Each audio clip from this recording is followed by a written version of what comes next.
হাইতির বিপক্ষে ৩-০ গোলের দুর্দান্ত জয়, সমালোচনার জবাবও দিয়েছে ব্রাজিল। কিন্তু এই জয়ের আনন্দের মাঝেই নতুন দুশ্চিন্তা ঘিরে ধরেছে সেলেসাও শিবিরকে।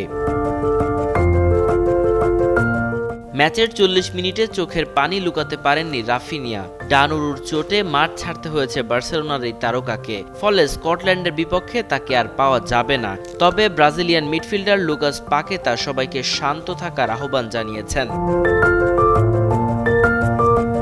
পাকেতা বলেন, রাফিনিয়া কতদিন মাঠের বাইরে থাকবে সেটা নিয়ে আমরা বেশি ভাবছি না। আমরা বিশ্বাস করি সে দ্রুতই ফিরে আসবে। তার মতে, এমন গুরুত্বপূর্ণ ফুটবলারকে হারালে দলকে দ্রুত নতুন করে গুছিয়ে নিতে হয়। রাফিনিয়ার চোটে উদ্বিগ্ন ছিলেন কোচ কার্লো আনচেলোত্তিও, কারণ সাম্প্রতিক সময়ে জাতীয় দলের অন্যতম গুরুত্বপূর্ণ অস্ত্র হয়ে উঠেছিলেন এই উইঙ্গার।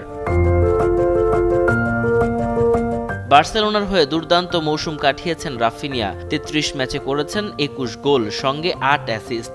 জিতেছেন লা লিগা ও স্প্যানিশ সুপার কাপও। যদিও ব্রাজিলের জার্সিতে এখনও সেই ধারাবাহিকতা পুরোপুরি দেখা যায়নি। আন্তর্জাতিক ফুটবলে ৪১ ম্যাচে তার গোল মাত্র ১১টি।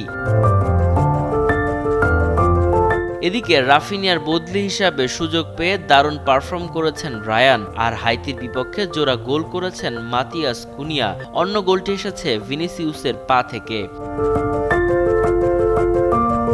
২ ম্যাচে ৪ পয়েন্ট নিয়ে এখন গ্রুপ সি এর শীর্ষে ব্রাজিল, কিন্তু সামনে স্কটল্যান্ডের মতো কঠিন পরীক্ষা।